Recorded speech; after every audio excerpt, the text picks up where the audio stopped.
Ready for tech that reflects the global world? Welcome to our podcast, The Global Code. We go beyond the buzzwords to explore real world tech solutions for and with everybody everywhere in the age of AI. I'm your host, Dr. Salima Bhimani, Maven of Moonshots, and here are my co hosts, Dr. Shadan Deleveaux, G-Force of Talent, and Ashish Pujari, the Master of Engineers. Salima, thank you so much. We are ecstatic to have with us today Aida Rahmattalabi.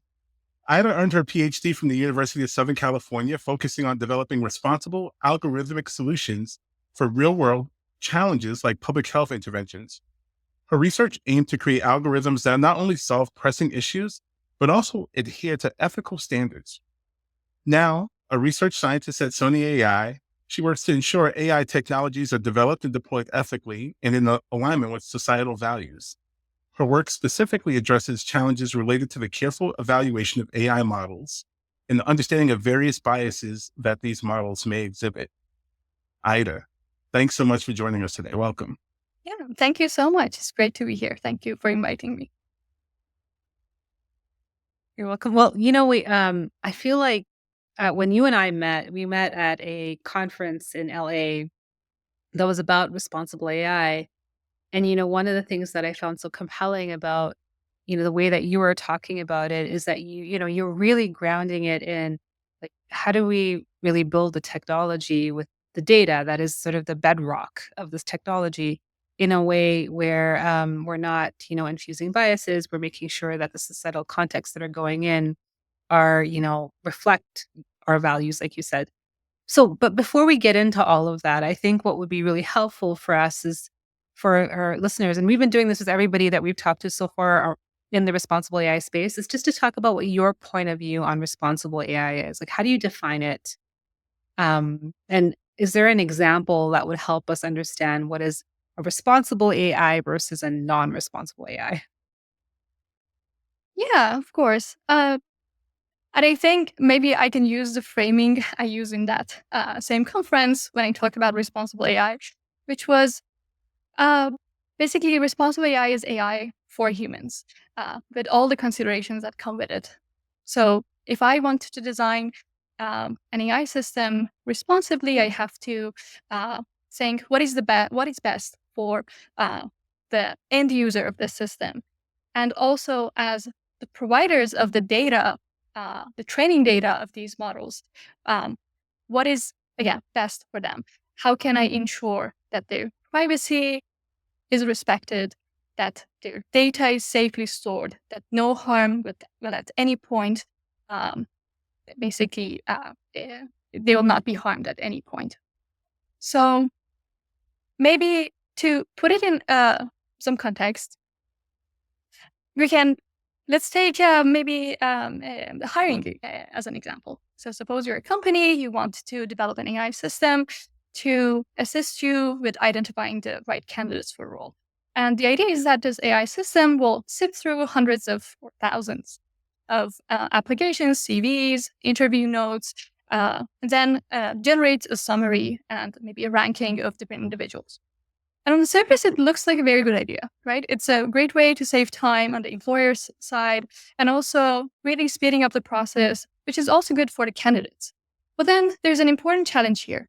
How can we ensure that this system is fair? And by that, I mean, how can we prevent it or make sure that it doesn't unintentionally favor certain groups of people over the others and overlooking highly qualified candidates?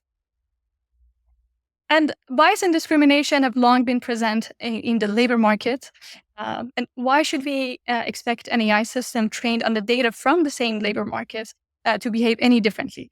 I think in the beginning, there was a lot of hope that it will, because AI systems are algorithms, they're functions, they're essentially math. They're not biased as humans are. So they must be basically doing the right thing. But what was missing in the beginning of this basically research area was that a lot of those human biases, societal biases, structural discriminations are encoded in the training data of these models, which then will be perpetuated through these models. understanding that data sets can encode values is sort of a recent finding. And of course, there's a lot more to study on it, and it's a very ongoing and active research area. Then also to highlight that this is just one example that he mentioned. You also asked about what it looks like for a system to be irresponsible. There are many ways, of course, but one way is that it favors some groups over the others without justified, basically, reasonings. And that's precisely where my work comes in. That's absolutely fascinating. And I've never heard that it put in quite that way, that data sets can encode values. And so just based on that recent realization, how do you even go about beginning to unravel that as you're dealing with these data sets and the models themselves? It's quite complex. And it's there are multiple fields that are trying to basically address this problem from different viewpoints and with different tools. Maybe a few of them are ethics. So it's been a few years that people in the ethics field are paying attention to the problems underlying AI systems, and specifically they're trying to ask and answer the very fundamental questions: that what are human values, what is fairness, what are different moral principles in relation to these AI systems and how they're deployed, and whether or not we can really codify these principles into algorithms. And there's also policy research, which tries to translate some of these ethical principles into actionable, enforceable standards. There's also basically the legal landscape, which asks questions around how these AI systems should be regulated and who is accountable if things go wrong. And then there's also the technical side, the actual machine learning, the math portion, which, broadly speaking, I think it studies two types of problems. One is the theoretical underpinning or the foundation of model training, and there's also the practical applications of this. Basically, when we deploy these systems, what are the consequences, what impacts they have on the society? Yeah. So, No, thank you. For me, again, it's fascinating, right? I think that I imagine that our listeners represent a broad swath of folks with respect to knowledge around AI, right? So you have folks who are, just kind of understanding how it touches our everyday lives, and then folks who are more immersed. I'm sure many of them are surprised to just hear about the entire ecosystem of people trying to understand how AI impacts our lives and how we engage, from the ethicists to the machine learning folks to the legal and the policy folks. So thank you for just outlining all of that. Thanks, Aida. I looked up your profile, and it says you are at Sony, so we don't need to discuss anything like specific to Sony, but in terms of just the media and entertainment business in general, and I see that you've also worked in computer vision.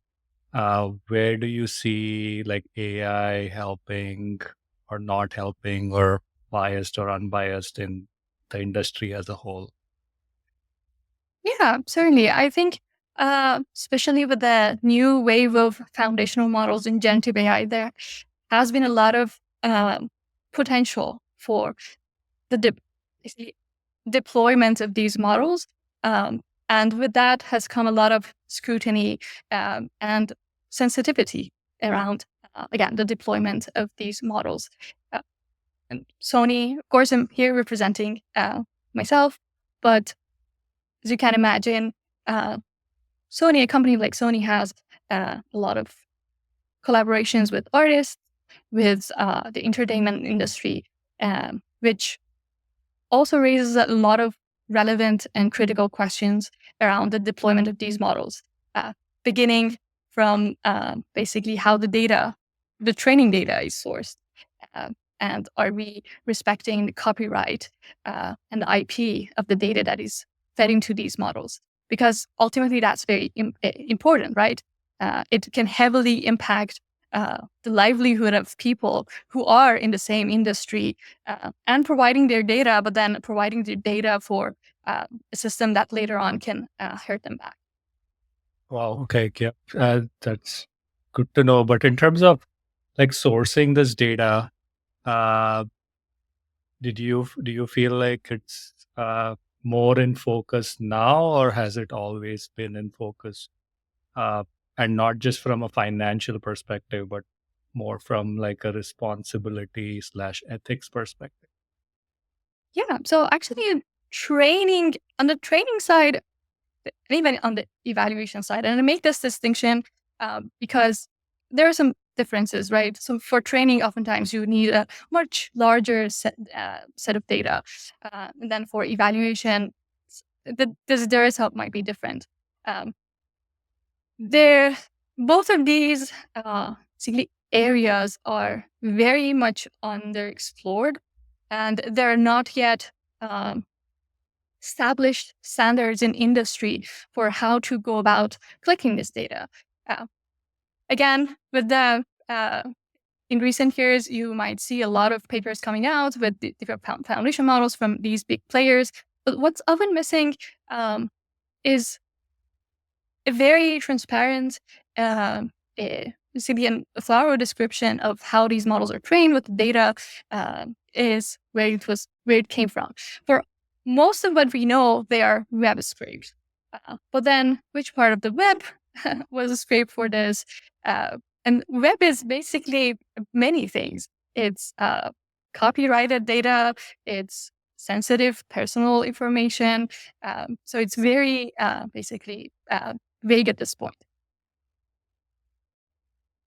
Yeah, one thing I was curious about, and as you're talking, is you know, because in some ways you're kind of in the middle of all of it, right? You're saying, hey, like these models are, we're producing tech, sort of the technological evolution of this is pretty fast. At least on the outside, that's what it feels like. It's pretty fast. Looks like it's pretty fast. Things are really evolving very, very quickly. I was just reading about all kinds of new products that are coming out that are, based on AI models. So, how do we sort of manage the pace of development with these very important questions that you're talking about, right? Because for ethicists to sort of not sit around, but sit with each other, hopefully talking about how do we really integrate values in a way where the AI system is not going to run amok, right? Not we're going to run away in some way or a direction that we don't want it to go in. But how do we manage this? Because it just feels really entangled, and that there are competing incentives here around how to really produce responsible systems. Exactly. Yeah, that's a great question. There are many things that are also happening very fast, which are very positive. I see a lot of Great. AI startups that are focusing specifically on safe AI, reliable AI, which really didn't exist a few years ago. Um, Also, again, generally, I think um, maybe one of the most powerful mechanisms that we have as citizens, or maybe us as researchers, is to attend to these problems. On the uh, societal aspect, I think people becoming more educated about the realities of basically of these models and how they're trained, how they're deployed. It's very helpful to empower them uh, to basically ask for more, ask for their rights to be protected, uh, and also more researchers coming to this domain, trying to study these problems, which are basically coming up at the same pace, right? If models are developed so fast, then problems come with them that we need to study. We've barely had time to fully analyze these models, these foundational models, especially because we can't even enumerate the use cases, how many different ways they can be deployed. So we need frameworks, we need basically tools to evaluate these models, and we need the hands of many people on this. And it's not an impossible problem. I'm very excited to see, again, a lot of these AI startups are paying attention to this. It's not only, there is some incentive around that, maybe because people are also getting anxious or maybe anxiety from all the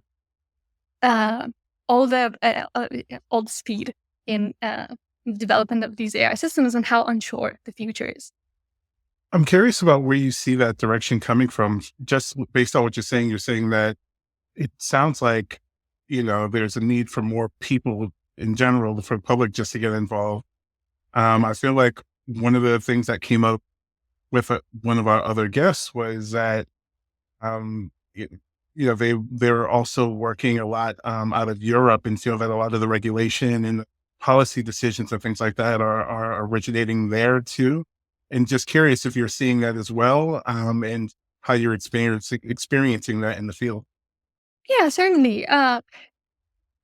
Again, the regulation side, on the other hand, has been relatively slow to catch up with all of these recent developments. But AI Act was basically one of the most comprehensive regulatory frameworks for AI, which will have a lot of impacts, of course.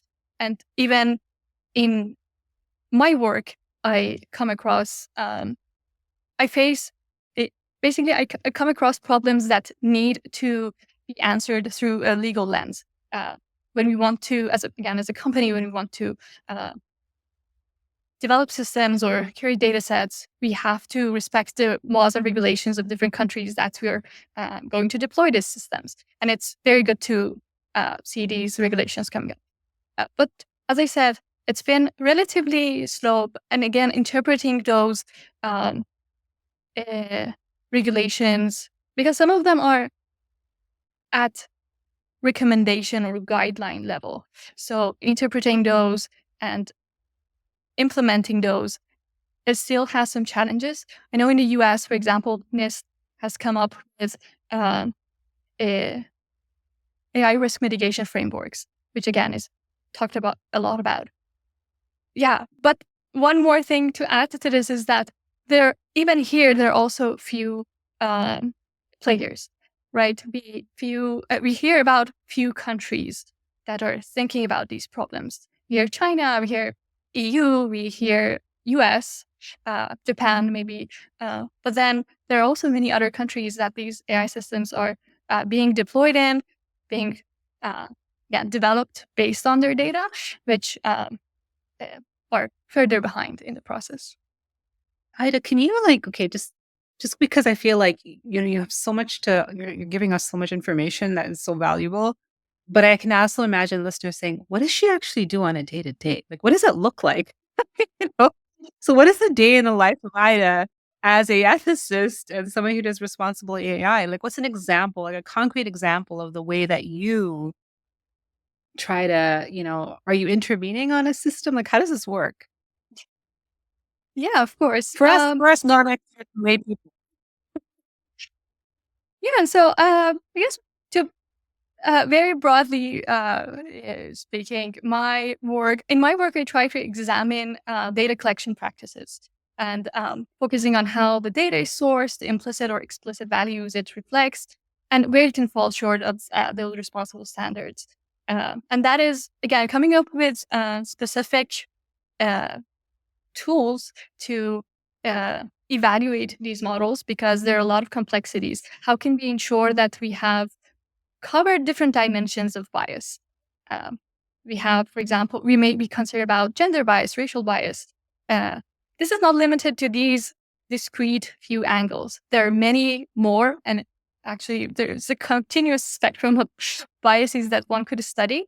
But then when would that be enough? And even for that discrete set of basically directions, we don't yet have enough resources or enough evaluation data sets to test these models on. But one of the standard practices in AI is to basically test your model on a particular data set and see how it behaves, like a simulation, and then hope that in the real world, it will also do the same.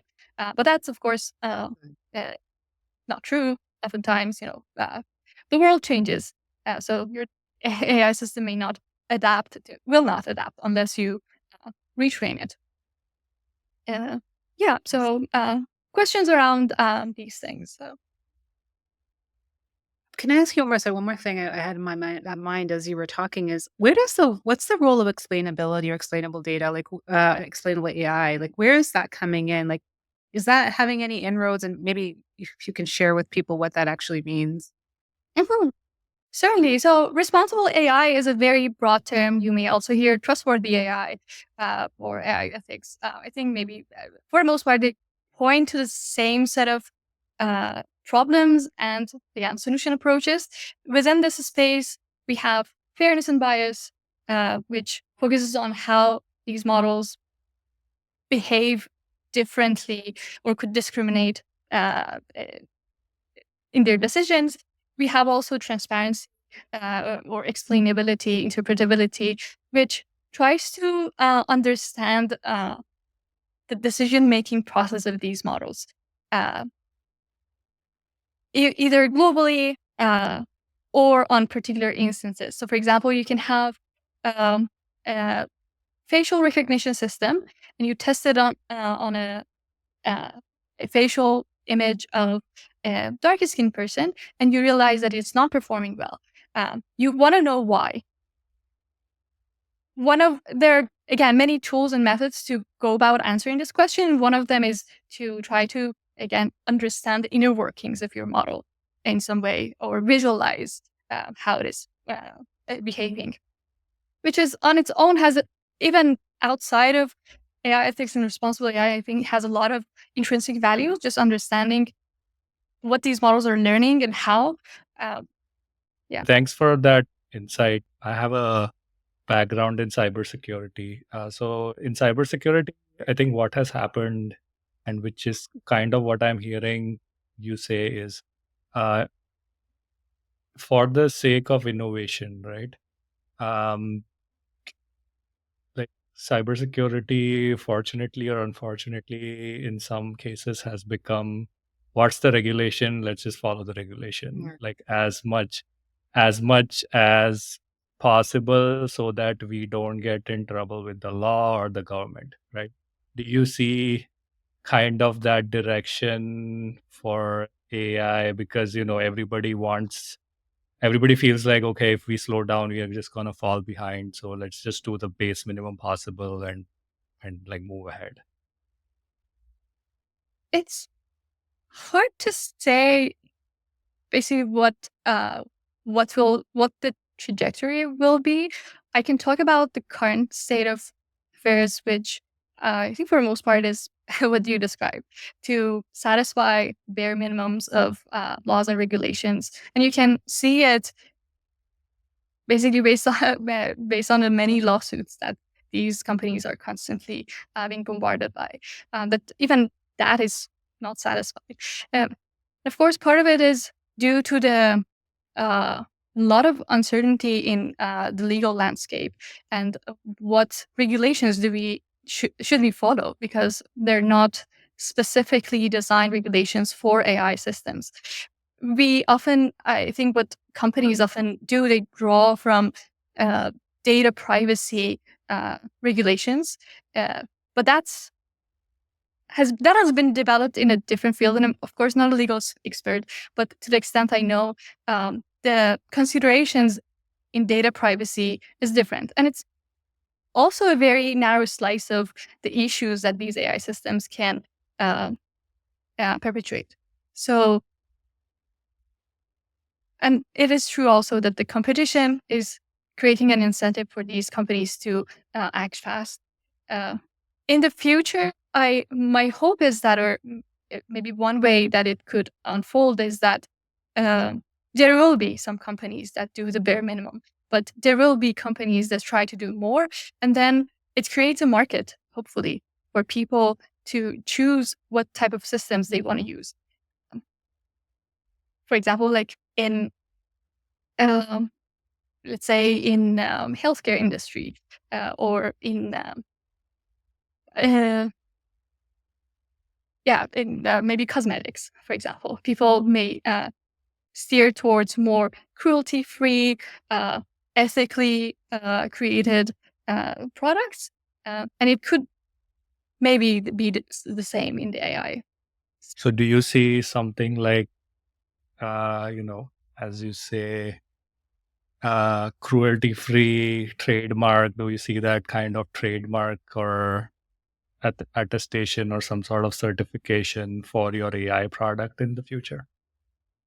I think so. And even now we're starting to see some type of this. For example, we have developers are publishing data sheets or model cards. These are essentially very detailed information about the development process of these models, the different properties of the data, or basically how the model was trained.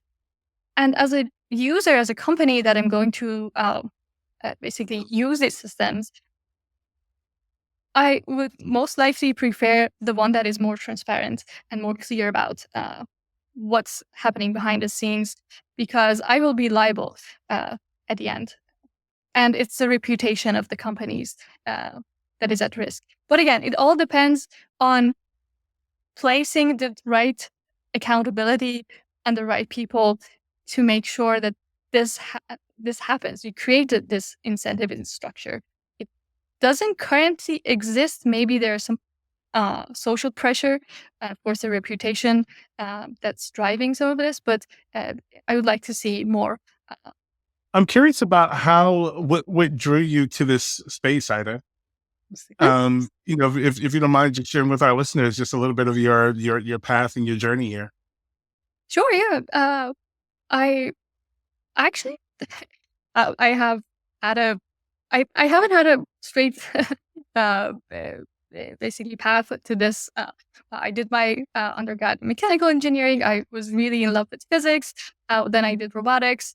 I was fascinated by machine learning, reinforcement learning. I thought it's a very close way to how we human babies learn. And then I got into AI.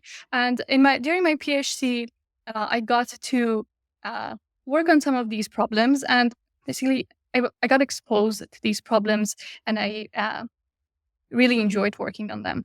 And generally, I like to understand how systems work and do not work.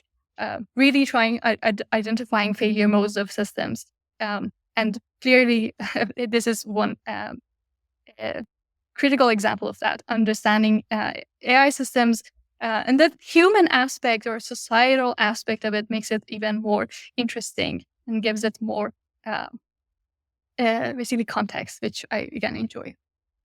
No, I appreciate that. And then my next question is, as you're talking about what you do and kind of the specific use cases, is there a way that you foresee to solve this and these challenges at scale instead of at a use case level? And curious about how what that would look like.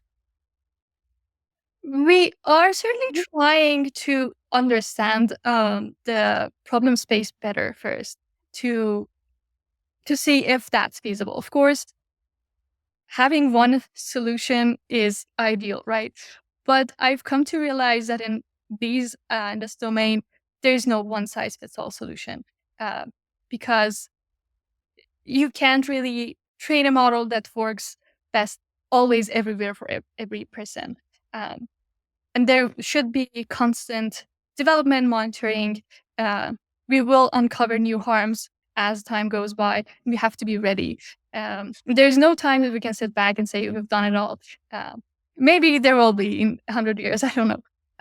But I think most likely the solution lies in the cooperation of many different communities coming together in shaping the AI systems. But would it be fair to say, just as a follow-up question to that, these are like deterministic systems, right? Like at least that's my understanding. Like 1 + 1 is always 2, if the base is 10. But yeah,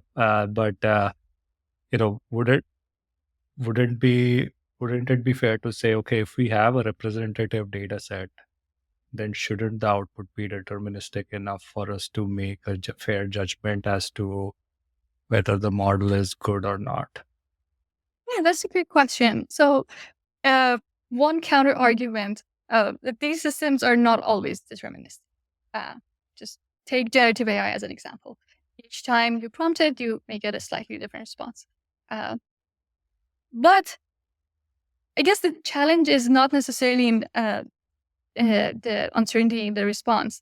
It's that there are just so many angles to study, and there are so many intricacies in how these models can behave. And even just take a recommendation system that is particularly designed for ranking the candidates for a potential job. Even in that, there are a lot of factors that basically can describe the individuals that your model may be using, relying, that might be spurious. So they may not be true signals that your model should be using, but then discovering that is a very big challenge. And it's still an ongoing research. Okay. So basically what you're saying is it's the human element which leads to some sort of errors here. It will always be. There are some settings which these models may be more suited. Again, for example, code generation, having like GitHub Copilot. That could be maybe one use case that, there are a lot of ethical issues in training these models. I want to be clear about that. But it's easier to test the output of these models. Basically, you ask them to, you can maybe use same unit test principles in software engineering to test the outcome of these. But then using these models in for a lot of different applications, like there are just many, right? There are many ways that these models can, of course, cause harm. The way they're prompted, use, maybe ask for health advice, which people may do. So that's something that's should be completely differentiated from the code generation example. And maybe that's what the EU AI Act is taking, the approach it's taking, which is a risk-based approach. So classifying use cases based on the possible risk, and then basically treating each case differently. I was wondering, like, if so to just go back to this deterministic piece that Ashish was mentioning. So I know I'm not a scientist in this space, so I'm going to probably ask a question that's going to be completely like off the mark, but I will ask it anyway. So you have these foundational models, and then from there, so you have a model, right? And it's asked to do some kind of task. And so it takes the data that's inputted and then it produces something, right? But then isn't it also producing new data by what it does with the initial set of data? Do you know what I mean? Like, it's building on itself, correct? Is that a way to understand it, or to help me understand this better? So what happened? You're right. Yes, they are generating new data. But what's important to understand is also the data that we have provided these models. Just think of it as an area. They define with some boundaries. What your model can generate still lies within this boundary, cannot go outside. So if a model has only been trained on Shakespeare, it cannot generate a poem that a piece of poetry, basically, that is Persian, right? So it's outside of its standing. So it will produce new data, but based on the parameters that you've given it, basically, is what you're saying. It will be, yes, exactly. It will be within the boundaries of what has been provided to it in the first place. So right now, like, where do you feel like is the attention being spent on like the sort of the foundational data that is being, that these, models are using, or is it also on the sort of like the next generation of data that's coming out? I'm just curious. Oh yeah. So yeah, there's a lot to unpack here. Um, of course, synthetic data generation is also becoming a new area of exploration. Can we use synthetic data uh, and basically avoid some of these ethical uh, uh, considerations like privacy? Because that's new data. That's not a specific human that we're concerned about. The thing is, kind of unfortunately, research suggests that we cannot get away with only synthetic data. Uh, Actually, when you retrain these models solely on generated synthetic data, they collapse, they fail. They start creating nonsensical outputs, which to the extent that, we don't yet fully know what's happening. But again, this is what's happening. So that's unfortunately not the solution. But maybe there is some human data, synthetic data, complementary. Maybe we can complement real data with synthetic data and help with this scale up, with the responsible scaling up of training data sets. That's great. That's really helpful. Sorry, that was just me trying to understand like where this is all headed. No doubt. Like where are the Mhm. problems currently in the system and what new problems are being produced that we need to be thinking about, that maybe we're not paying as much attention to, or we are paying attention to, but somebody like me wouldn't know that. I think for me, one of the things that it also prompts is, again, just thinking about the challenges in this space. How do you balance the ethics with accuracy, fairness, and privacy? I feel like there's almost this Venn diagram of Mhm. categories. So just wondering how you approach that and how do you balance them? Yeah, so there is certainly some tension between these different three objectives.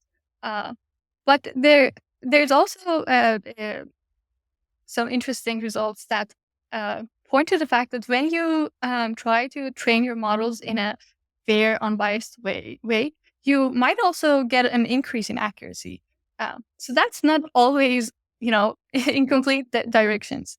Um, so maybe that creates some incentives to think about ways to, again, train models that are both efficient, both accurate, and also fair. Um, I think it all boils down to creating new systems uh, for model development. Um, if the privacy, of course, is a little more challenging, um, but then basically what I'm trying to say is that if we have currently the landscape of again the market around AI consists of people who are or organizations that are data vendors, right? They have contacts across the world, collect the data, and then work with AI companies to source and provide them with data. Uh, If we As we think more about these questions and we basically we bring more understanding to this space, we will also help those data vendors in how they're approaching the problem. It doesn't have to be uh, as challenging if we basically provide them with the right tools, frameworks. Um, yeah, and to think about new solutions, maybe what we have to do is think a little bit outside the box. Um, And I think there are solutions. It's not that we are doomed to sacrifice either of these, maybe privacy, fairness. I think we just need to think harder and put in the work, which is something that we are also trying to do. Of course, it's very hard work to curate um, data sets that respect some, principles, but uh, the point is it's doable at the end. It's just hard. What are data vendors? Sorry, I had never heard of this. Well, yeah, there are many of them. So they are so for example, there are a few like you might have heard of Scale AI. They uh, say they are in charge of what their business model is around collecting data and providing it to AI companies, creating data sets for different use cases. So speaking of companies and industries, what would you like? Let's assume that I am somebody who wants to create my own startup, or I want to get into a responsible AI career. Like, what are some of your recommendations slash guidance that you can give to someone like me? So you're specifically asking for the responsible AI domain, or just generally the Yes, AI? Okay. responsible AI. Mhm, certainly. So the way I see it, basically, there are few research. The one thing to understand is that, of course, a lot of this space is still requires a lot of research because there are a lot of open questions. And unfortunately, there are not so many research labs within these companies, but there are a few.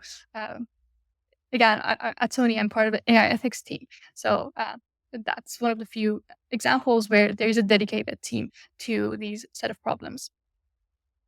But then there are also many different ways to contribute to this space. For example, I know there are communities or working groups that study these problems, come together. They actually publish their findings, their guidelines, and it's there's one way that's one way to basically join those communities and get more exposure.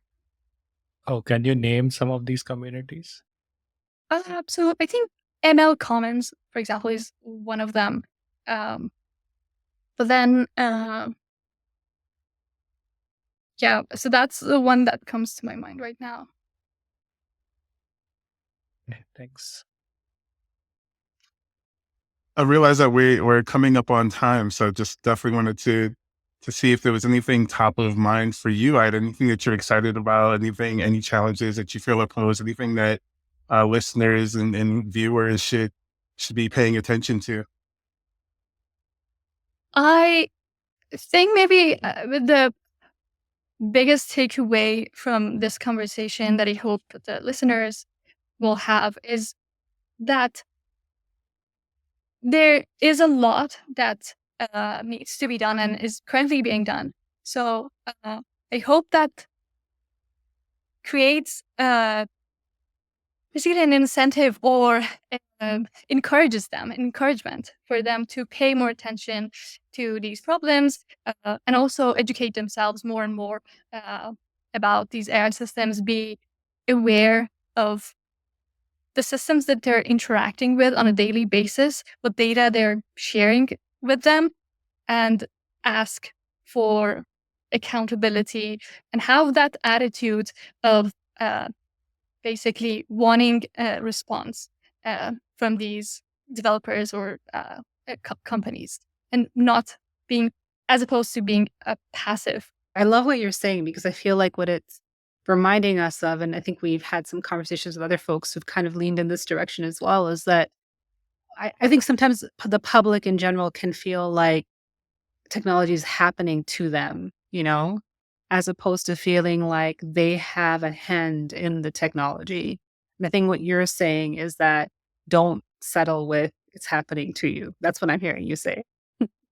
Yeah, that's exactly right. I think I get upset whenever I call customer service these days, and they say this call will be recorded for quality and training purposes, and leaves me no choice but to stay on the call or hang up without giving me basically choice to opt out or any understanding of what does this training mean? What is it being trained for? Right. When how my data is being used? How long it will be used? Are you going to sell it? There are all of these questions that are unanswered, which unfortunately leaves users uh, incapable of doing anything else. But that shouldn't be the way. That's what I'm trying to say. That we shouldn't uh, stand this situation as it is. Well, I don't know about you, Shadan and Ashish, but I'm feeling much better that Ida is in the role that she's in because we need more people that are doing this work like you and others who care about innovation. And I probably all of us agree that innovation is really important. Obviously, we're all committed to some level of investment in technology, given the work that we all do. But I think what you're also saying is that dynamic between technology and humanity has to be pretty intertwined. Like we can't just like sort of say, "Hey, we're going to build these things and let them go." But rather we have an ongoing investment in what they do, how they do it, and the impact that it has. So thank you so much for giving us all your insights and I think giving us a landscape upon which we also have to think about how we're engaging with these technologies. So we really, really appreciate that. Yeah, thank you Thank so you much so for much. having me. Thank you.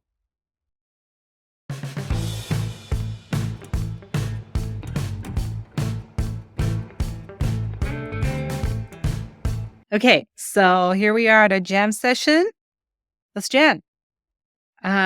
We just talked to a very deep expert in AI responsibility and ethics. What do you both think? I had couple of observations. One is kind of a fun one, and I'll start with that one. Is main takeaway for me was if you don't teach AI about world domination, then it can't think outside that box, right? So I think we have our answer there. That's number one. But yeah, mm, but on kind of a down note, I kind of feel like the responsible AI is kind of going in that direction where um, you know people are just doing just enough not to get sued, right?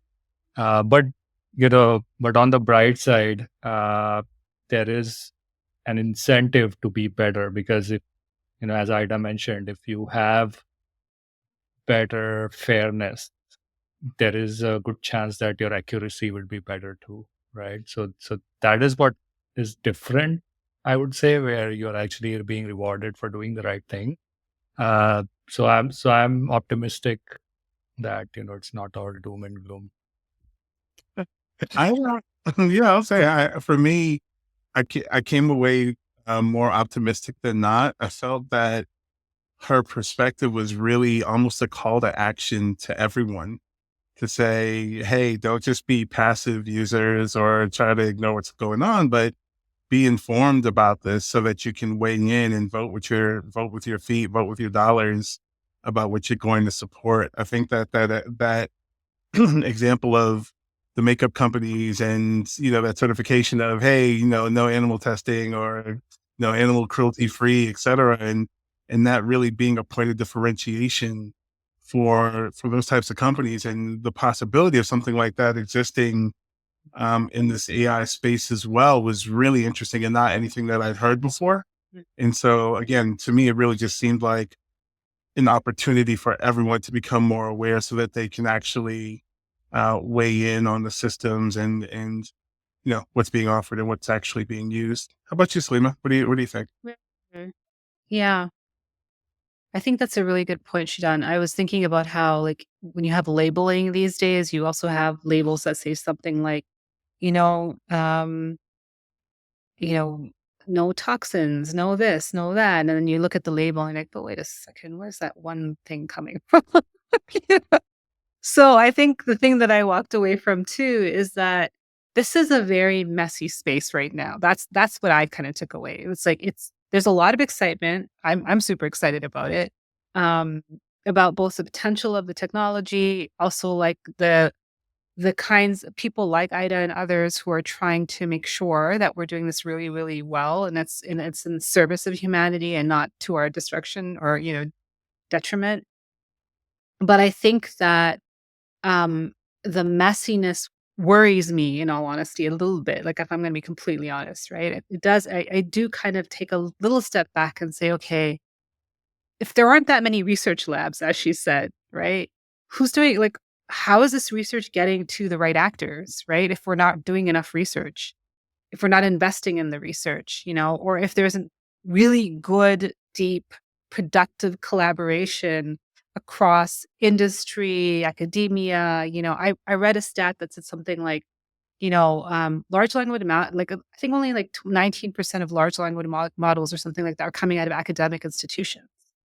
So that means that most of them are coming out of industry, and I'm not saying that that's a bad thing or a good thing. I'm just saying that there's a Thing. difference, right? Right. And so we are not all level playing field in this conversation. And so there is work to be done around how do we get people on continued work to be done. How do we get people on the same page? And how do we ensure that we're all walking into the same drumbeat? And if we're not walking to the same drumbeat, we all agree that there's a drumbeat that we have to walk to. And I think Right. that piece is something that I took away, that there's more work and investment in that. As much as that kind of slightly worries me, I also think that that's an opportunity space, right? That's the Mhm. opening for those who are in tech already, like ourselves, and for others who are not in tech, right? But we have to really intentionally create those spaces. And I think that the regulatory landscape is, I agree, she's complicating matters in both in the positive way that you want it to get complicated so that people are not doing missteps. But on the other side, if it's just pushing like industry actors to just do the bare minimum, then we're not actually accomplishing the thing that these regulations should be accomplishing, right? So there is an entire array of disentanglements and, conversations that I think that this creates an opportunity for. And that part I feel hopeful and optimistic for. But I do think it's going to have to be very intentional and might have to try things we haven't tried before, you know. I think that's a virtual guarantee, to be honest. So, but I'm glad that folks like Ida are really at the Yeah. front lines and the vanguard of these efforts. Yeah, exactly. Well, on that note, we're going to close it out here, and we're looking forward to talking to our next guest, who I'm sure will give us new insights on all kinds of things, and we'll get complicated and messy all over again, and we'll be excited to dive right in. Hands down. See you all soon. Take care. Bye.